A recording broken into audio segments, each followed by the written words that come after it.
I got invited to play in one of the most stacked VGC draft leagues of all time. I'll be up against titans of the game like NAIC champion Federico Camporese, 3-time regional champions Michael Kelch and Justin Tang, and single battles legend Pokeaim, fighting over 10 weeks for a cash prize and ultimate bragging rights. Welcome to the MDBL. How you doing, everyone? Welcome to week 6 of the MDBL. We are through to the second phase of the competition, and with it we are up against a host of new opponents. In this second phase, we will be playing off against the 3 players that advanced from the other group. So in this case, that is Justin Tang, Kian Campbell, and Colin Hire, all 3 exceptionally good VGC players. And first up this week, we will be playing against Justin Tang and his Baltimore Pangorioles. But before we get into Justin's draft, there have been some trades. After the first phase finished, all of the remaining players were allowed to make a set number of trades, and so I've mixed up my squad a little bit. So we've got mostly old faces, but we've swapped out some of the less used Pokemon on the team, and now my roster looks like this. So the most notable change is that Ursaluna is gone. Despite being one of the most expensive picks on my team, tied for second, Ursaluna has come to 2 sets, and they were the 2 sets that I lost. This thing required way more babysitting than I thought it would. When I first drafted it, I thought it would be a very cool pick early on. It turned out to be not so useful, so instead I have traded it out. And with it, I have traded away Blastoise, who was a similar story. Came to 1 set, didn't appear in either game, didn't bring it to any other sets. Just wasn't very useful at all. And Registeel as well, I think came to 2 games, lost them both, and then left. So I've gotten rid of a decent amount of somewhat dead weight on the squad, and I've replaced it with, firstly, Walking Wake, which is a very nice addition to the team. I think it gives me a strong special attacker that isn't too reliant on Trick Room. Armor Rouge is obviously good, but not that quick. Whereas Walking Wake gives me something that fills that speed gap in between Roaring Moon and Gallade, which otherwise was a massive gap in speed that I can now patch up a little bit. Walking Wake is also pretty versatile with the sets it can run. It can go for a damage boosting item like a Life Orb, it can go special attack booster, it can go speed booster if you want to increase its speed, like Assault Vest is viable. A good all-round Pokemon to add to the team, especially given that I was really struggling to make use of the 1 water type that I already had. And speaking of water types, I have traded out my Blastoise for another water type, Paldean Tauros, the Aqua breed. So this again gives me something to fill that speed gap between Roaring Moon and Gallade. 100 base speed is nice. It's got Intimidate as well, which is pretty handy given that a lot of my team is mostly specially defensive, so physical attackers can give me a little bit of grief. That's a nice option to have. Plus an extra fighting type is nice to deal with the dark types that my Psy-Spam modes tend to struggle with a little bit. And then lastly, the piece that really kind of ties it all together with Walking Wake, with Roaring Moon, with the Psy-Spam options, Torkoal. So Torkoal is obviously a very, very threatening Trick Room sweeper with the ability to just click, Helping Hand, Terra Fire, Choice Specs, Eruption, and blow stuff up. But it also gives me a degree of weather control. It synergizes nicely with all the Photosynthesis Pokemon that I've got on my team now.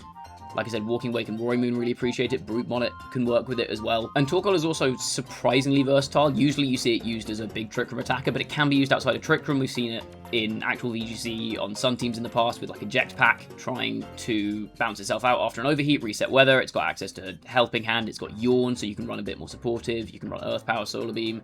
It's got quite a lot it can do. It works very nicely with my Trick Room mode, but also supports my faster mode quite nicely. So all in all, I think Torkoal is a very, very good pick for this team. I'm very happy with the trades that I've made. Like I said, the 3 Pokemon I got rid of weren't really pulling any weight, and I've replaced them with Pokemon that make my team just a bit more flexible, which is what I was kind of going for with my draft in the first place. So those are the changes I have made to my draft. Let's now have a look at Justin's draft, our opponent who we will be up against this week. So Justin's got a pretty scary draft here. It's got a lot of different modes. It's got Chi Iron Bundle as a fast special attacker mode. It's got Indeedee Sneasler as an option. Obviously, Unburden Sneasler with Psychic Seed next to Indeedee is a thing that we've seen a bit in the past. Got Tyranitar and Corviknight, which is an annoying sand duo. Again, we've seen that on Reg H teams in the past. And then Alolan Dugtrio is a kind of low tier pick. I think it was mostly picked up because Justin wanted to get rid of his Garchomp and upgrade it to an Ogerpon, and so had 2 points left over.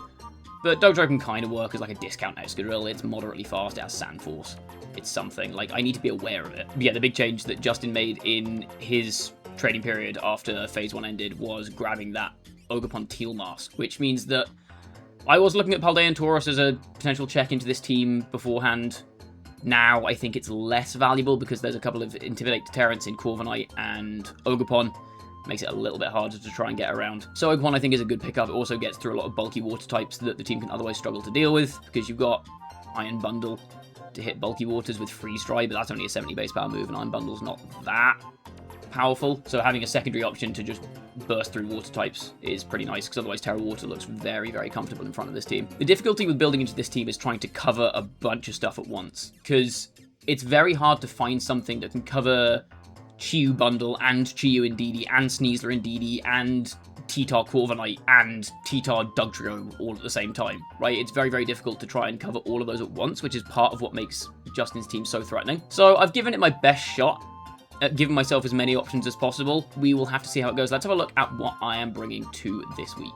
So first up, we have one of the new kids on the block. It is Walking Wake, this time running an Assault Vest, which is a set we've seen in competitive play a reasonable amount. This one is specifically designed to try and take on the combination of Iron Bundle and Chiyu in particular. So with its EV spread and a potential photosynthesis boost in speed, this Walking Wake is able to outspeed every Chiyu, even if they're Scarf, and if they're not Scarf, it'll outspeed even after an Icy Wind. This means that I can lead it in front of Iron Bundle Chiyu. I'm threatening Hydro Steam into Chiyu, I'm threatening Draco Meteor or Flamethrower into Iron Bundle for a KO, both of which are very, very strong options to try and get an early KO on one of those two very threatening Pokemon. And then the rest of the moves, Flamethrower also hits Corviknight, and Snarl is just general utility. Stick it in front of Indeedee Male or Iron Bundle or Chiyu, get a Snarl off, gives me a little bit of spread damage as well, which is nice when I need to like break a Focus Sash and get a KO at the same time. I did toy with the idea of having Low Kick in that slot just to deal with T-Tar, but I've got enough T-Tar hate on the rest of the team, which you will see very shortly. Next up, we have another new guy, and it is Torkoal, running, I believe I mentioned this briefly in the intro, the Jetpack Overheat set. And the way this interaction works is a jetpack will switch you out anytime your stats are lowered, which means that once I click overheat, I will get off an overheat at neutral, I will go to -2, and then my Torkoal will immediately be switched out. What that means is that if my opponent leads Tyranitar into me, for example, and I lead Torkoal, then I win the Weather War because Torkoal's way slower than Tyranitar, so Drought goes second, and so I keep my Sun up. But if they bring Tyranitar in the back and switch in on turn 1 to try and get rid of my Sun, I overheat, I switch out, and I can switch my Torkoal back in again later to get the weather control. And then the rest of the set, Body Press, again, hits Tyranitar very, very hard, plus capitalizes on Torkoal's kind of ridiculous defense stat. And then Yawn and Helping Hand, just general utility, put stuff to sleep. And I don't think I'm going to be indexing that hard, or there's a chance I don't index that hard into the Trick Room mode on this team, so having Helping Hand as a way of helping out the fast mode as well is kind of nice. And then I've gone Terra Dark on this just because there is an Indeedee, and Indeedee is very annoying for Torkoal. So that's kind of most of it. Next up, we have one of the more fun sets I'm using this week, which is Room Service Gallade. So this Gallade has enough speed that it will always outspeed Adamant Tyranitar, even if it's got max speed EVs. I think it's unlikely my opponent goes Jolly, so this will outspeed every T-Tar, but if Trick Room goes up, Room Service will drop its speed by 1 stage, and then I am slower than Tyranitar unless they are in negative speed nature, which again I think is not that likely. So this gives me a nice like speed sandwich around Tyranitar, whether I'm in or out of Trick Room. Then I've gone for pretty standard Sacred Sword Psycho Cut. Double Stab hits everything on my opponent's team for neutral, including basically any Terror that they could possibly have. I didn't really need any more coverage moves than that. Wide Guard is nice into Chiyu if they lock into Snarl or Heat Wave, gives me something to deal with Indeedee Male's Expanding Force, gives me something to stop Icy Wind from Iron Bundle, Rock Slide from Tyranitar as well, potentially Earthquake from Dugtrio. Wide Guard I think does get me quite a lot of value this game. And then Protect just as a bog standard solid option. And I've gone for Terra Rock on Gallade here, which is an interesting choice. But one thing I was finding was that there's a couple of Pokemon on my opponent's team that like to go Terra Flying, mostly T-Tar and Sneasler, with Flying Terra Blast or Acrobatics. And I didn't have a flying resist on the team. So Terra Rock gives me a flying resist, which is very nice. But it also means that if sand is up, I also get a special defense boost from being a rock type in the sand. So it lets me kind of steal my opponent's sand a little bit. And then Gallade can pressure the Tyranitar, and whatever's next to the Tyranitar, if it's Chiyu or Indeedee or Iron Bundle, is suddenly putting on significantly less pressure because I've got a special defense boost. So that seemed like a fun little tech. It may not come up. Gallade wasn't a Terra target very often in testing, but the option's there, it's fun. We have got my guy Roaring Moon. This Roaring Moon is running a very strange set.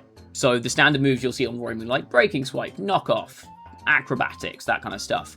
Not this one. This one is Dragon Claw, Brick Break, and it is running an attack boosting nature so that it gets an attack boost with the Sun up, and it's running a Choppleberry. which halves the damage from super effective fighting type attacks, which lets it take a close combat from Sneasler or a low kick from Tyranitar pretty comfortably. The reason for the very strange looking moveset is I wanted Brick Break because Brick Break hits a lot of my opponent's team for super effective. It hits T-Tough 4 times super effective, so I can just KO that if Sun is up. I get my attack booster and I Brick Break it and it goes down, or if I Helping Hand, same thing happens.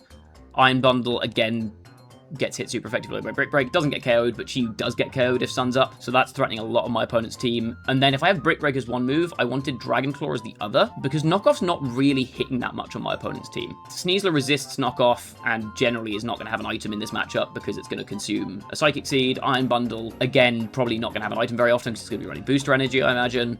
Indeed, it doesn't matter what you hit it with, because it's probably going to be Sash, and if it's not Sash, it probably just goes down anyway. And then to the rest of the team, you get neutral hits into pretty much any Terror type. It lets me go for example, Attack Booster, Helping Hand, Dragon Claw into Sneasler to KO it on turn 1. That'll get basically anything apart from the bulkiest Sneaslers possible. And then lastly, Tailwind is just bog standard. It means that I can, for example, outspeed Iron Bundle into Tailwind with my Walking Wake. It lets me outspeed Scarf Chi-Yu, it lets my Gallade move faster, lets my Armarouge get the jump on some of the kind of middling speed stuff. It's a nice option to have. It's maybe a little bit replaceable on this particular team, but I didn't think there was really anything that was worth running instead of that. And then my last two Pokemon are not quite as cooking as the previous three. I think the Torkoal, Gallade, and Roymoon sets are all very interesting this week.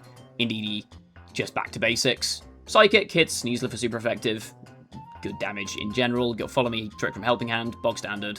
Bit more specially defensive than physically this week, just because there's a lot of Chi-Yu Iron Bundle stuff going around. So this set, for example, will live, if the Chi-Yu doesn't have a damage boosting item, it'll live the double up of Dark Pulse and Freeze Dry, thanks to the Colbur Berry, which is a fun tech to have. Colbur Berry also good into Tyranitar, for example, or potentially Throat Chop Sneasler, which is very, very reasonable, and in fact, I'd say likely. So the Colbur Berry gives me a lot of nice options there. And last up, we have got Armarouge, one of my two MVPs, him and Gallade. This time running, again, a very standard set. I think I've run pretty much exactly this set before. Armor Cannon, Expanding Force, Aura Sphere, Trick Room. Indeedee, Armarouge are going to be the crux of my kind of get Trick Room set up mode. Gallade can obviously capitalize on that, but doesn't have Trick Room itself, because I thought Protect was more valuable on that. Armarouge here is running Life Orb and Terra Fighting, which, firstly, Terra Fighting is really good in front of Chi-Yu with Flash Fire, because it means it's resistant to dark and immune to fire. It's also nice in front of Tyranitar, because they have to Terra to hit you for any reasonable damage, because Low Kick's not doing very much. And then, obviously, Rock and Dark you resist. Plus, there's offensive threats as well. Terra Fighting, Aura Sphere. If Sand isn't up, we'll get rid of T-Tar, or if I've got a Helping Hand up, for example, that'll get rid of T-Tar. Terra Fighting, Aura Sphere will also KO Chi-Yu, even if they're like max HP. And then the other two moves, Armor Cannon and Expanding Force. Expanding Force I'm a little bit wary about, because my opponent could be running Imprisoned Indeedee Male with Expanding Force, so I was tempted to run Psychic on Armarouge, but it ended up not being worth it. I ended up missing, having spread damage quite a bit. So I've just gone for Armor Cannon and Expanding Force instead. So yeah, that's the team. I think I've got some pretty interesting sets on it this week, so I'm looking forward to seeing if those pay off or not. That's the glory of draft. You run something weird, and either it works very well or it doesn't work at all. But we will find out in just a second, so let's jump into the battles. Okay, we've got pretty much what I was expecting. Like, it's Ogre rather than Corv, but it doesn't really make too much difference to me. Interestingly, they're all fucking Terra Fairy, which is hilarious. Like, Bundle Fairy, Chi-Yu Fairy, T-Tar Fairy, Indeedee Fairy, Sneasler Dark, Ogerpon Grass. Because Ogerpon has to be Grass. So the only Pokemon that can be Fairy that isn't Fairy is Sneeze. Which I guess makes it easier to remember. Everything's Fairy type. Right. I really don't like Roaring Moon, huh?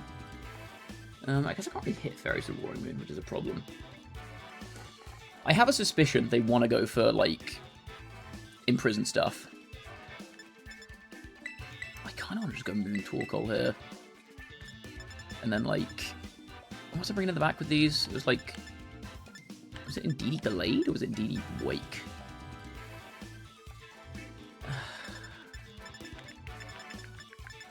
I mean, Armarouge is also viable, but I think I'd have to save Terra for Armarouge if I was doing that.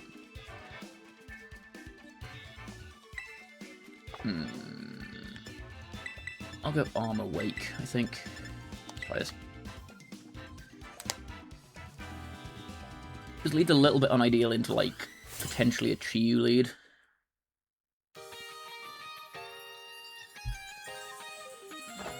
You're Chi-Yu Indeedee, okay. DD.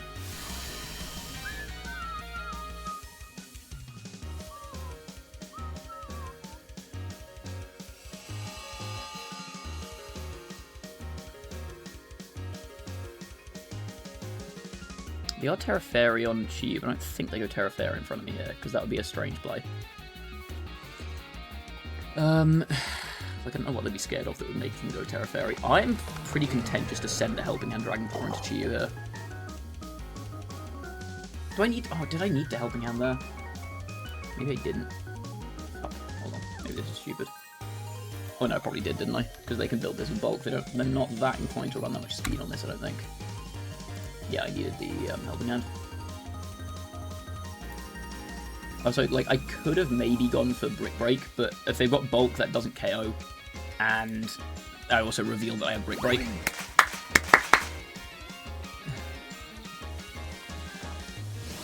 Okay. Few dice.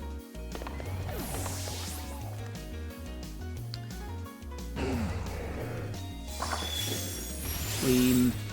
Oh, Torpor eats that, let's go.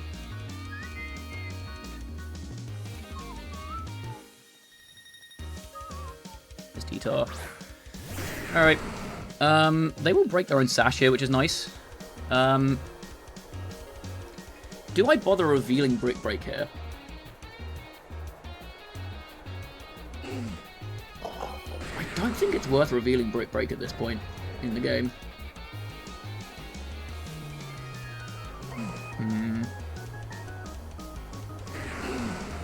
Like Tailwind, Terradot, Overheat seems fine. Tailwind here, Terradark, and Overheat into the Indeedee I think seems fine. Then how do I deal with flying the back? Yeah. I think this makes sense. Okay. T-Tar is Terra Fairy, not flying. I think that would make it slightly easier. Does it? Maybe.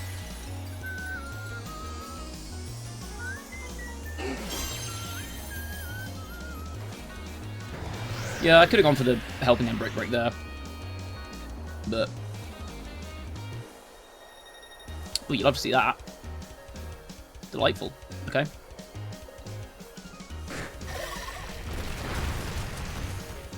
Scarf, okay.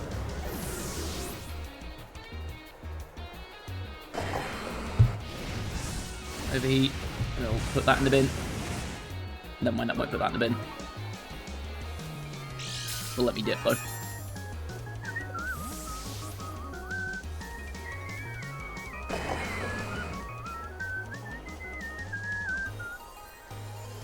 Okay, so Scarfed into Rock Slide.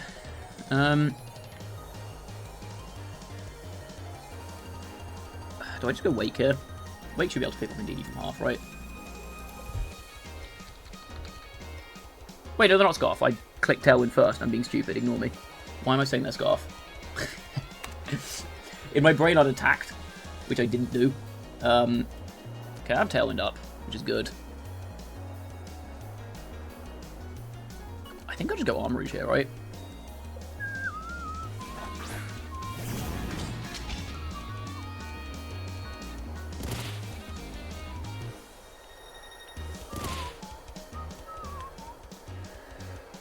Do I go Wake or do I go Talk? It feels a bit safer to go Wake here. Oh no, I've got Tailwind up actually, hold on. This is alright. Yeah, I can go Talk here and Yawn.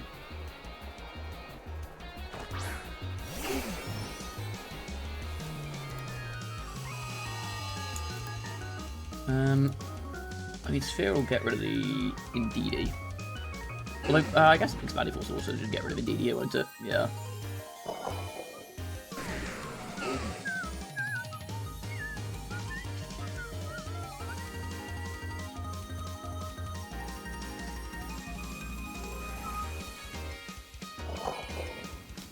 Actually, I'll just Body Press it, right? Body Press E-Force. I think makes the most sense. Covers for Terra, covers for not Terra.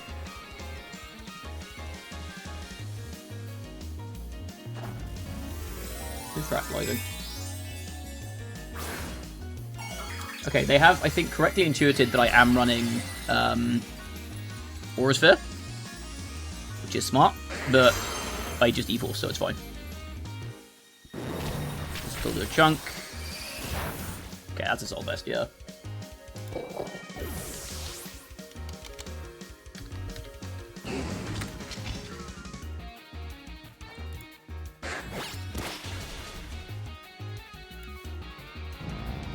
Oh no, hold on, that's... Oh no, that's because I'm almost like straight up. Yeah, that's a Soul Vest, okay, good to know.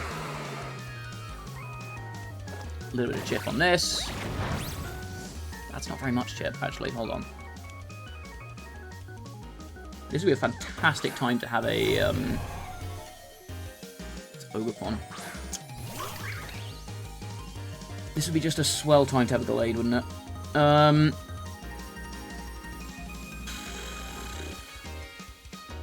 Does Wake get Ogerpon with Flamethrower? It honestly might not. That's not going to get that with Hydro. I'd go Helping Hand Hydro Steam, actually, can't I? I think Helping Hand Hydro Steam's the correct play here. Into Teaser. Helping Hand and Hydro Steam.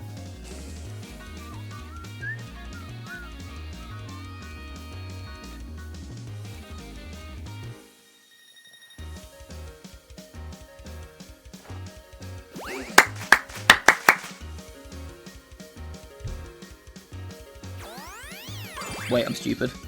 That should always have been Flamethrower. That should always have been Flamethrower, because Flamethrower would still get the KO there. It's not very much. Okay, I'm stupid. That was just dumb. I mean, I'll tank this. Yeah, fine. Alright. Fuck.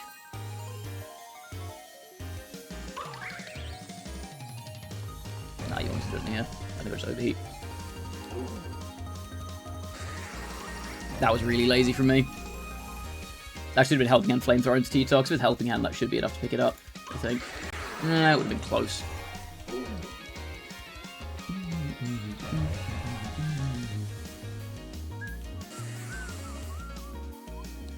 I have beefed this game pretty severely, I think.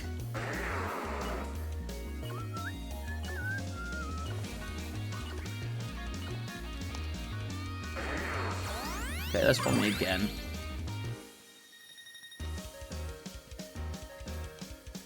Flamethrower KOs. Okay, respectable.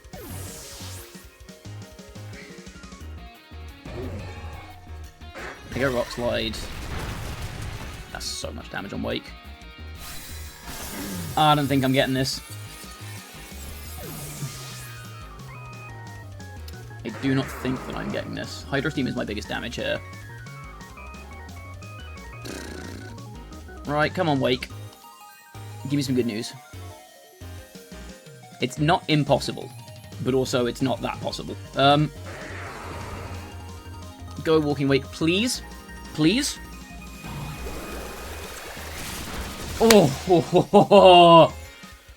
Woo. Okay, Jesus Christ. That was a tight game one. I misplayed that endgame kind of badly. Why is that? I had a dumb moment earlier where I was like, that's Scarf T-Tar, because I didn't attack with my Roaring Moon, but I didn't attack with my Roaring Moon. So, it's got Slide, it's got Knock Off, it's got Blast. I'm guessing it's probably Low Kick. What else do we see? We saw Follow Me on Ogerpon. Was all we saw. Chew died. It was slower than Moon and it died. We did see indeed he had Gleam, so that was E-Force Gleam. I'm guessing it's probably Imprison. I'd guess Imprison TR are the last two moves on that, and I'm guessing Sash. We didn't see Sash anywhere else, so I'm guessing that's Sash. It's possible it's not. We know Chew's not Scarf. I could go Same Again. Same Again doesn't seem terrible. I could go like Armor and DD this time. I don't know if I like that. I think I don't hate Armor Gallade. Was Wake that useful there? Honestly, not really. I guess the speed into Ogerpon was nice in the endgame. And the speed into... Yeah, maybe I do stick with this. Maybe it's not Armor then. Maybe it's Gallade. Armor didn't feel that great there. Yeah, I don't hate that, because then it also gives me Wide Guard into their billion spread moves. You know. Jesus, that was a tense game one. Okay.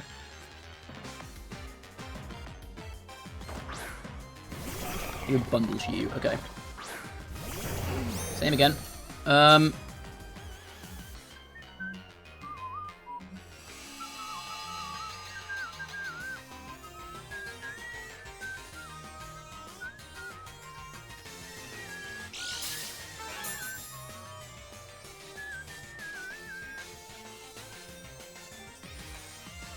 I think now is... Well, they could Terra Fairy their Chi-Yu here. Is the risk, right? I suspect there's specs on Chi-Yu.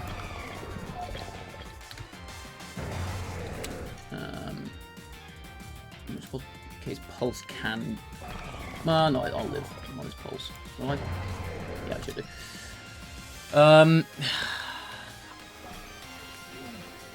I don't hate just clicking Protect here. This would actually be a great ball position for Armor, ironically, but... I think I just teched an Overheat, right? Into the bundle. Ah, okay.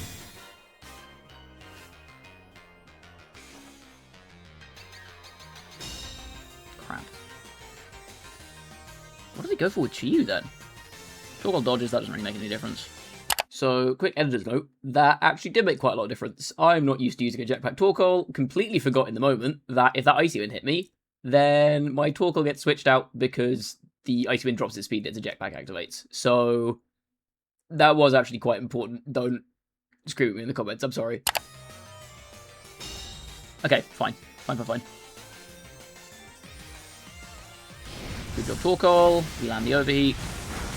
Bundle eats shit and dies.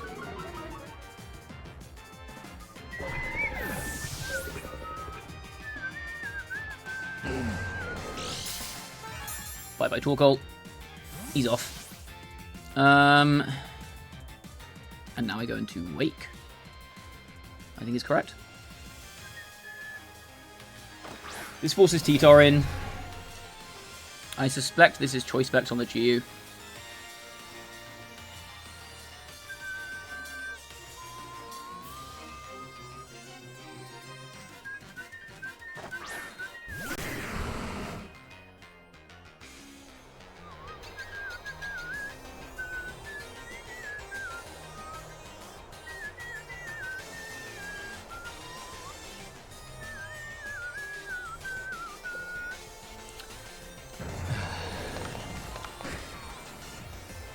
I'll just send it here.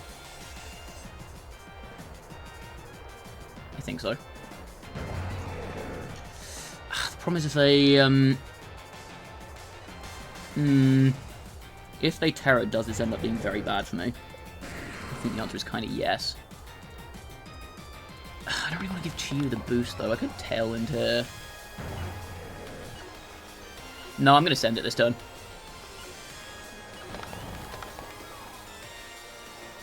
Okay, Chi-Yu is out. It's fine. Who's in? Pon. They do Terra. Okay. Annoying. I will lose Moon here, but Moon kind of served its purpose. This would be a really good time to have Tailwind up, but I'll get some damage down on T-Tar at least, and I'll start taking Sand Chips. This could be worse. Hydro Steam. That's 5 damage. It's actually miserable. Brick. Alright. Fine. Brick actually does a surprising amount of damage there. Wake lives. Bulky Wake. Well, bulky-ish Wake. That's fine. If there is a Sash on this Ogerpon, it is now gone.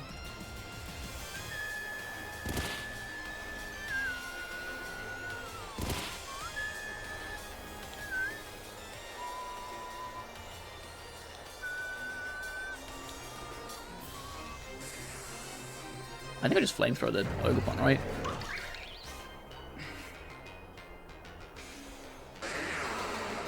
I could also just Tailwind. I feel like Tailwinding here makes a lot of sense, right? I don't have Tech on the Walking Wake is the issue.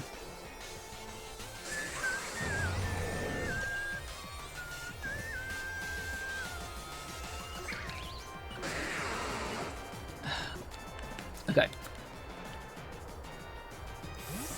Thought comes in. I'm gambling a little bit on being fast in this Ogerpon here. By a little bit, I mean quite a lot. And also them not clicking spiky. I don't think them clicking spiky is the worst thing here. Because I do always have the option of just going for, like, because I've terrored here, I'll take a hit from the T-Tar. They could go player off here as well, is an option that they have. So I think this covers for this reasonably nicely. Shit, okay. Not ideal. Right. Dragon Claw hits nothing, yeah. And they won't KO me here, which is nice, but... Oh no, great turn to set Tailwind again.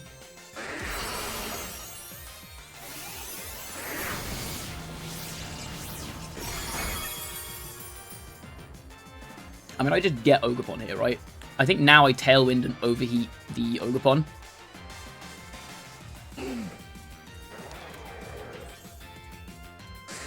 Torkoal is tanking any double up they throw at me. If Ogerpon is faster than me, this becomes a little bit irritating.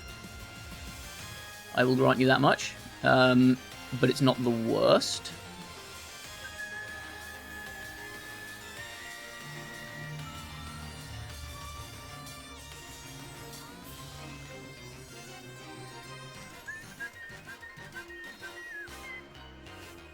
And if they switch, I get Tailwind up for free, which is super nice.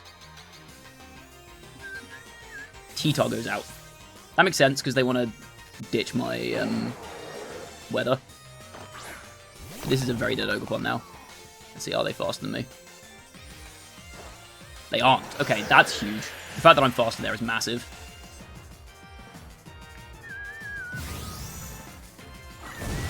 Moon goes down. Crit does not matter. Torkoal, I just need you to land this hit, please.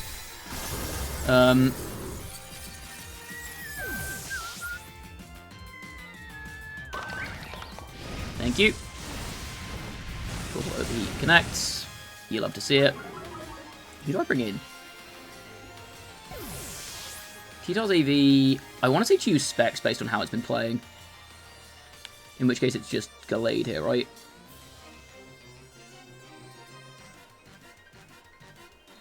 Is it specs? My brain is telling me it's specs. My brain is aggressively telling me it's specs.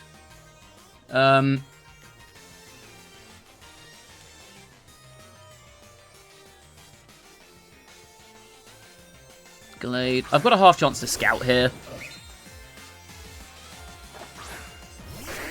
Like, Torkoal's not that important at this point. They'd have to double into it as well to get rid of it here. So I think I can just go Protect here and yawn into the T-Tar. Is that correct?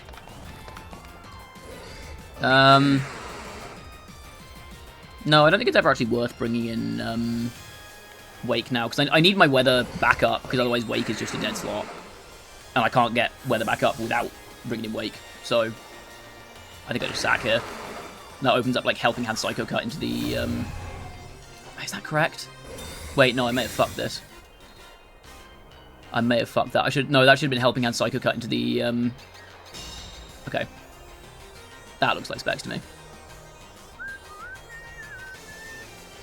They double Gallade. Okay. That doesn't actually help me, does it? I should have gone Helping Hand Psycho Cut into the T-Tar. Hold on. Does Torque still got this?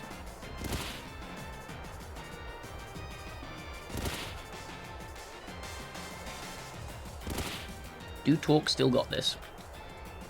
Psycho Cut is not going to KO this T-Tar here.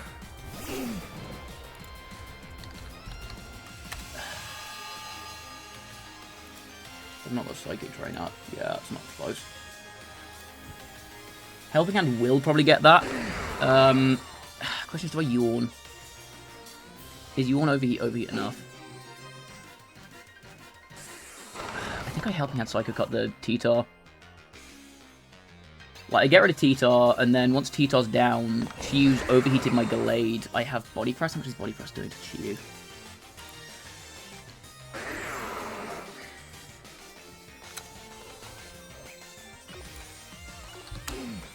Body Press should be a KO. Okay, yeah, it's Helping Hand Psycho Cut then.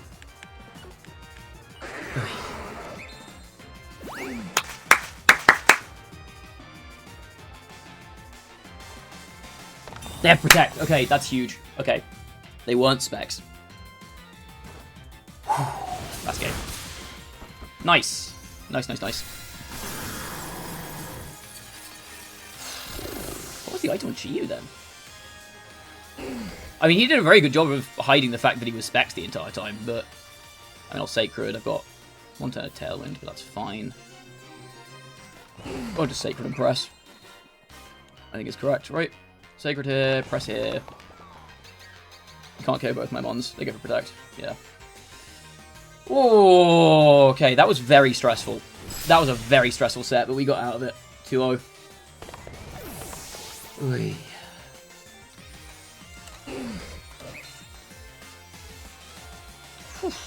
God, that came down to a lot of very close calls and endgames and stuff. That was I think I played that maybe a touch sloppy. I think my prep was very good. I think the stuff that I brought to the game was very good. I think I could have played that a lot better. Although knowing their Protect Chiyu, actually, I think the Wake Sack is still correct, right? No, it's not, because I just don't want to give them Sun. Giving them Sun is actively detrimental to me there. Like, just having an extra Wake in the back to sack is fine. Yeah, I think in that endgame it should have just been Helping Hand and Psycho Cut into T-Tar on the turn I switched out Torkoal.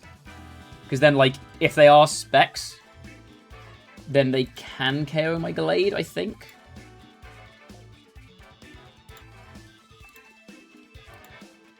Yeah, if they're Specs, they'll get rid of my Glade, but then they're locked into non-Sun boosted -1... sorry, -2 Overheat, and then I just have, like, Hydro Steam Body Press, and they can't protect against it. So given that I know the T-Tar's AV, I think I always just go Helping Hand Sacred into the... Helping Hand Psycho Cut into the T-Tar there. Because then, worst case is Glade goes down to Specs Overheat. If they're not Specs Overheat, then... I guess they could be like Life Orb Overheat, which could still KO me. Either way, like, even if they Overheat me and KO me, then Torkoal just tanks a hit, and I can just KO him with Body Press. Yeah, okay, I played that endgame a bit sloppy, but we got there. We got there. The fuck did Walking Wake go? I think Walking Wake actually just fell off a cliff. I think... Did my Walking Wake fall off a cliff? Where did you go? Guys, my Walking Wake died. Ah! No! Armor Rouge! Okay, I'm going to picnic a little bit further away from the cliff. Hold on. Okay, I was trying to give my Pokemon some nice scenery, but clearly they cannot be trusted to look after themselves. That was a pretty strong debut for Talk and Walking Wake. Talking Wake. No, that's nothing. Ignore me. Yeah, I think Torkoal immediately feels better than Ursaluna ever did on this team. That was very, very strong. Even to a matchup that seems kind of tough, with, like, T-Tar. In particular, Chiyu is not got a great matchup into. But it did fantastically well. The Eject Pack set was super fun.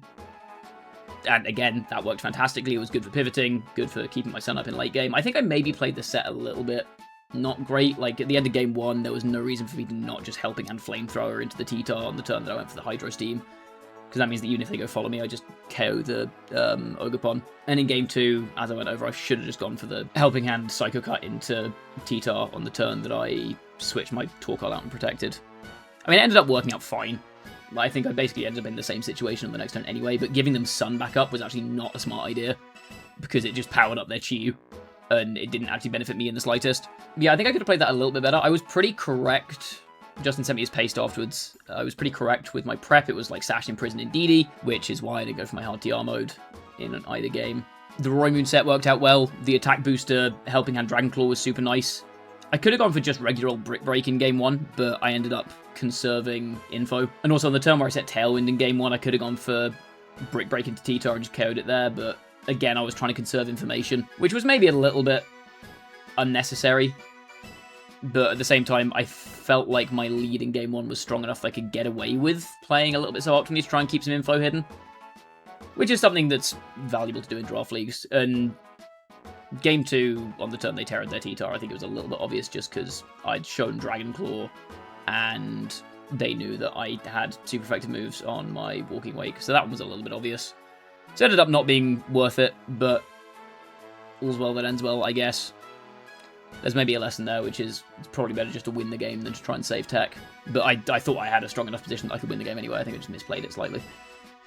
Either way, team came through in the end. Very happy with how my monster performed. Assault Vest on Walking Weight didn't do anything. I do kind of wish that was just, I don't know, like a Mystic Water or a Life Orb or something like that. Could have been fun. Because I didn't use Snarl. I could have done with Protect. The Assault Vest didn't save me from any attacks. I guess I didn't actually have it in front of Bundle at any point. If it was in front of Bundle at any point, that would have been very different, because surviving the Freeze Dry is massive. Indeed, he didn't get to do much, unfortunately. But Glade and Armourouge also pulled their weight, as usual. They are the goats of this team. They're like 10 and 12 points or something like that, and they have been far and away my best mons. Yeah, all in all, I'm not sure there's a huge amount I can really say about that set. I think I played the positioning well. There were a couple of little mistakes in endgames, but it ended up working out fine, so I can learn from it, but it didn't cost me anything, so we'll take it. And the important thing is I think my prep was good, and it felt significantly better with the trades I've made. So I'm very happy with what my roster looks like now. Overall, just a very strong start to Phase 2. I was the highest ranked 3-2 player going into Phase 2, just on account of game difference. So a 2-0 win there helps to solidify that a little bit more. I will stay at the top of the 4-2s now. So a pretty solid start. If I win one more game of my next 2, I should be able to squeeze through. It's not guaranteed. I'll try and win both, obviously. But it's top 4 out of the remaining 6 go through to the next round. So I'm in a pretty decent spot. That's about as good a start as I could hope for. So hopefully you all enjoyed the new team and the new techs that come with it. I will have a minimum of 2 more Draft League videos coming out. Potentially a couple more if I get through this phase of the competition as well. So keep your eyes peeled for that. Next one will be next week, again on Sunday. If you enjoyed the video, please do leave a like and comment down below. All the support and engagement is very helpful. And if you want to keep up to date with more Draft League content, as well as other content I'll be putting out somewhat soon, then drop a sub to the channel if you haven't done so already. That is going to be all from me and the Draft League gang this week. I will see you again next week for another Draft League video. Until then, bye-bye.